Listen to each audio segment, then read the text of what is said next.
Sabi nila, ang pinakamapanganib na mana ay hindi utang.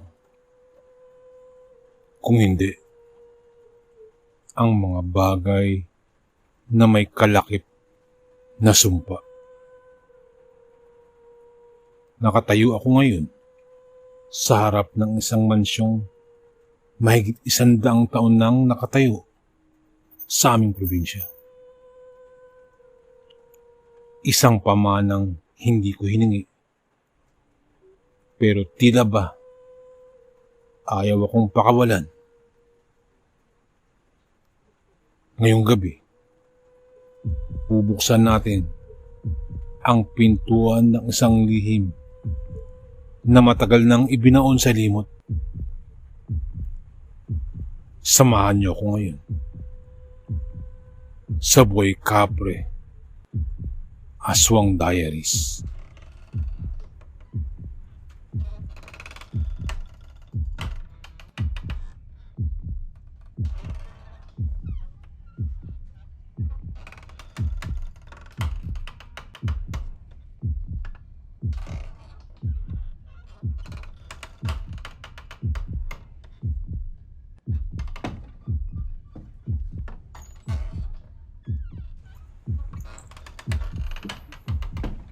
Ako, si Raul, isang balikbayan na naghahanap lamang sana ng katahimikan. Pero nang mamatay ang aking lolo, iniwan niya sa akin ang Casa de Sombras o ang bahay ng mga anino. Pagkapasok ko pa lamang, sinalubong na ako ng amoy na parang lumang kahoy. Amoy alikabok. At isang kakaibang bango ng kandila. Kahit wala namang nakatira.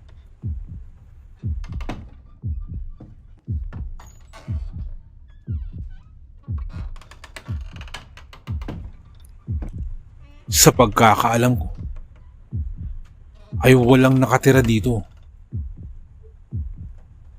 At hindi lang taon o buwan, kung hindi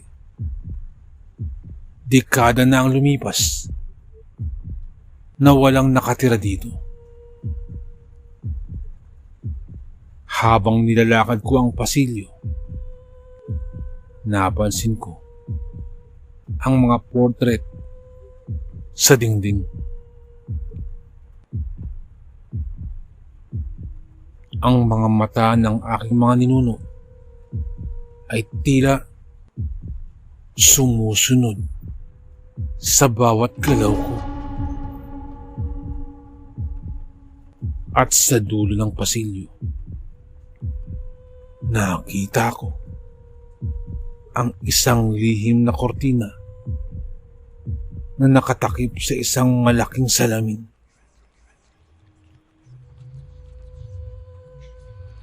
Sabi ng katiwala,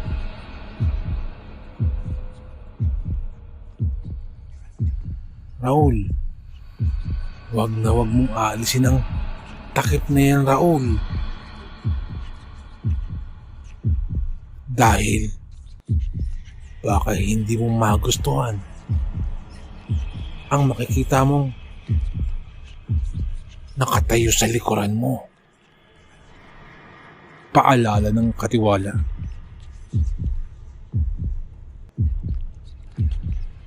Ang aking unang gabi.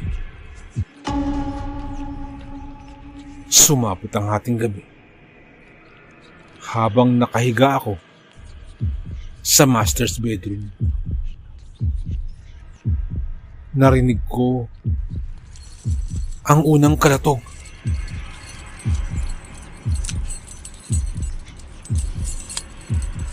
Tunog ng mabagal na kadena na parang hinihila sa itas ng kisame. Sinundan ito ng isang mahaba at malalim na buntong hininga sa tabi mismo ng aking unan. Pero nang buksan ko ang ilaw, walang ibang tao. Doon ko napansin na ang aking mga paa ay puno ng itim na uling.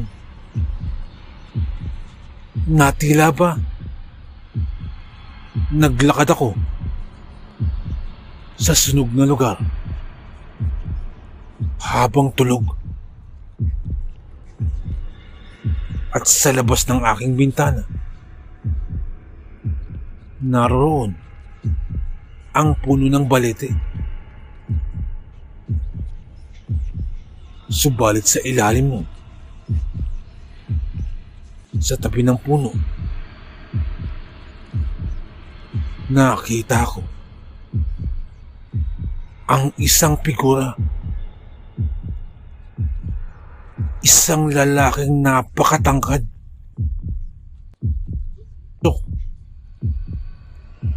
Balot ng itim na usok. At may mga matang parang baga. At nakatitig ng diretso sa aking kwarto.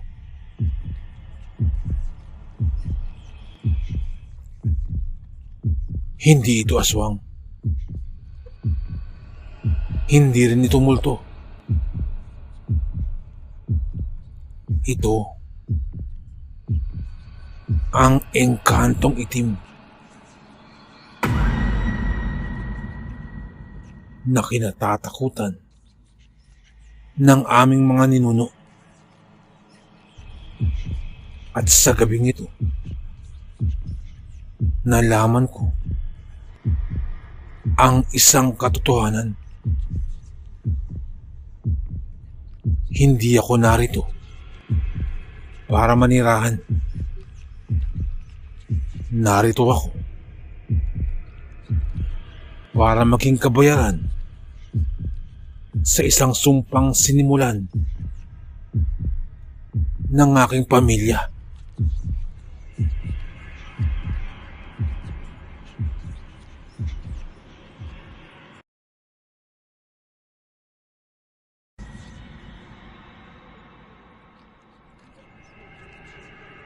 Tunog ng tumutulong tubig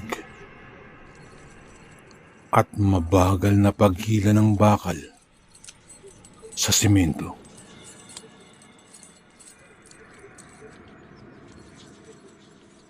Sa huling kwento natin, nakita ko ang anyo ng engkantong itim na nagbabantay sa labas ng aking bintana. Pero habang tumatagal na ako'y naririto sa Casa de Sombras, nalaman ko na ang tunay na panganib ay wala sa labas. Kung hindi, nasa ilalim mismo ng aking mga paa. Sabi nila, ang silong daw ng mansyong ito ay hindi imbakan ng gamit. Kung hindi, kulungan ng mga sikretong hindi dapat malaman. Handa na ba kayong bumaba? Halina.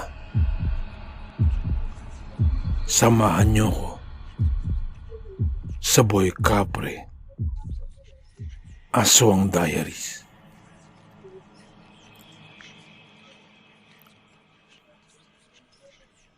Kinabukasan, bit-bit ang isang lumang gasera. Hinanap ko ang pintuan patungo sa silong.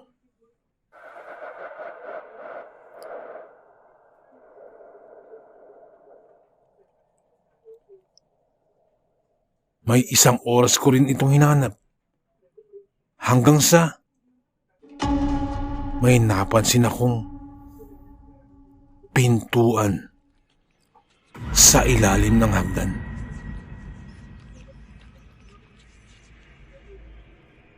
At ang pintuan na yun, nababalot ng makakapal na kadena.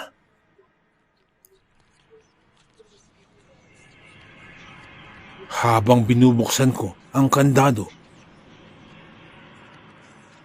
parang may bumubulong sa loob. Nung una hindi ko pinapansin. Pero habang tumatagal, ay tila umuukil-kil sa aking isipan. At tila umiikot-ikot sa aking pandinig. Ang mga nagsasalita, parang libu-libong boses nagdarasal sa isang wikang hindi ko maintindihan.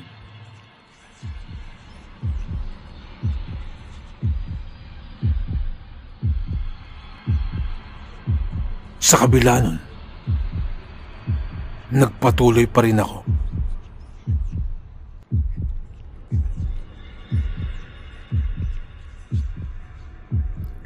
Hanggang sa mabuksan ko ang pinto.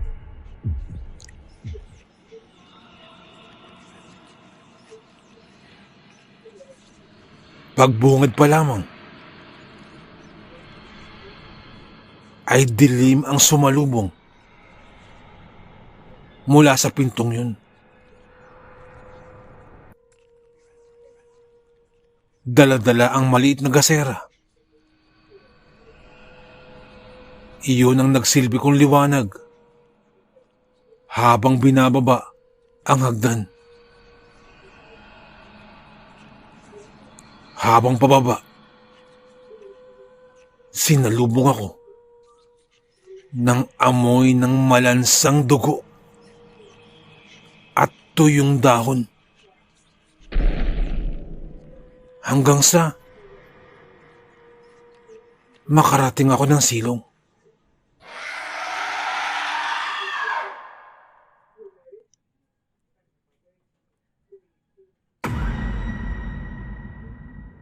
Habang hawak-hawak ang gasera, sinubukan kong iligid ang aking tingin sa paligid ng silong.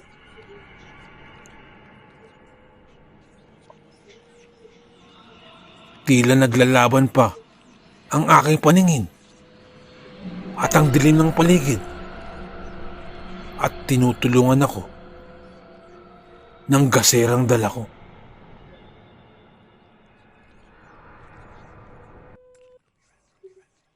At sa gitna ng silong ay may isang malaking mesa na gawa sa bato. Sa ibabaw nito ay may mga nakahilirang garapon. May mga nakahilirang garapon. Noong una, akala ko ay mga specimen lamang ito. Pero nang itapat ko ang gasera,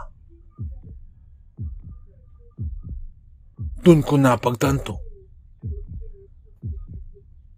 mga laman loob pala ang nasa loob nito, na tila sariwa pa ang mga laman. At sa pinakadulo ng mesa may isang itim na balahibo na kasing haba ng braso ng tao.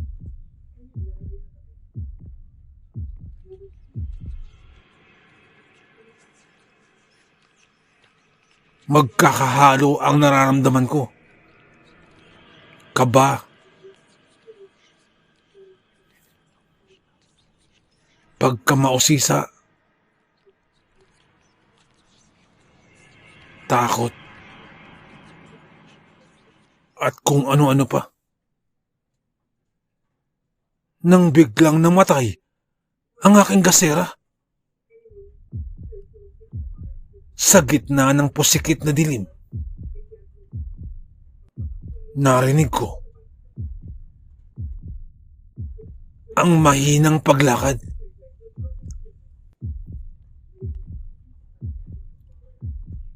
Mga 3 hakbang o higit pa ang narinig ko na tila papalapit sa akin. Hanggang sa naramdaman ko ang isang malamig na kamay na dumapo sa aking balikat. Hindi ko alam kung anong kamay ito.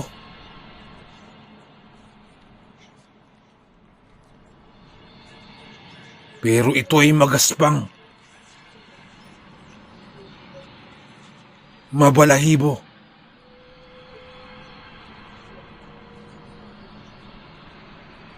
at tila nagtataglay ng matutulis na kuko.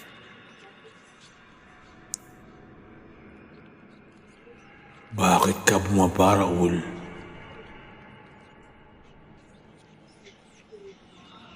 Ang bulong ng isang tinig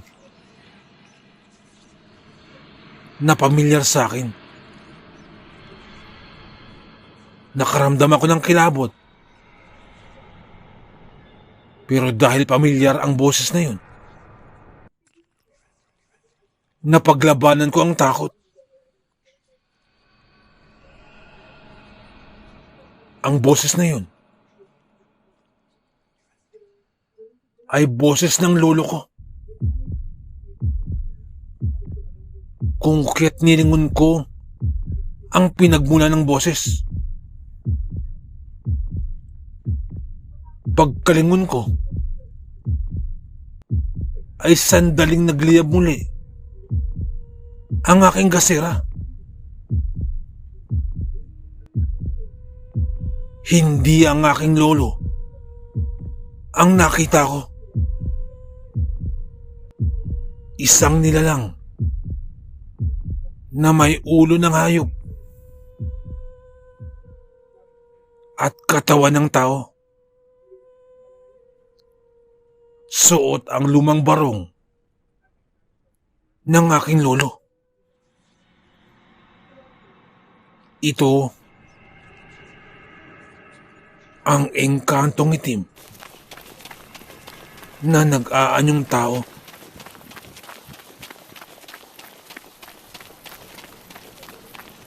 Doon ay unti-unti kong naiintindihan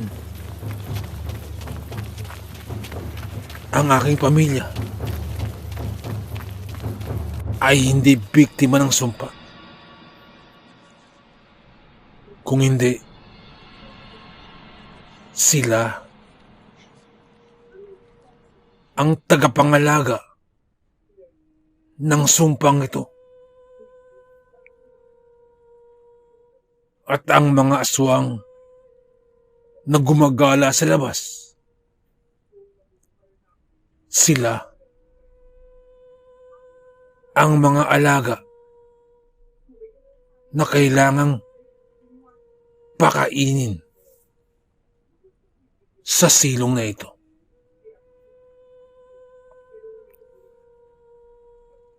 Sa ikatlong bahagi, haharapin ko na ang katotohanan. Sino ba talaga ang engkantong itim? At ano ang kailangan niya sa akin? Lalaban ba ako? O magiging bahagi na rin ako ng dilim?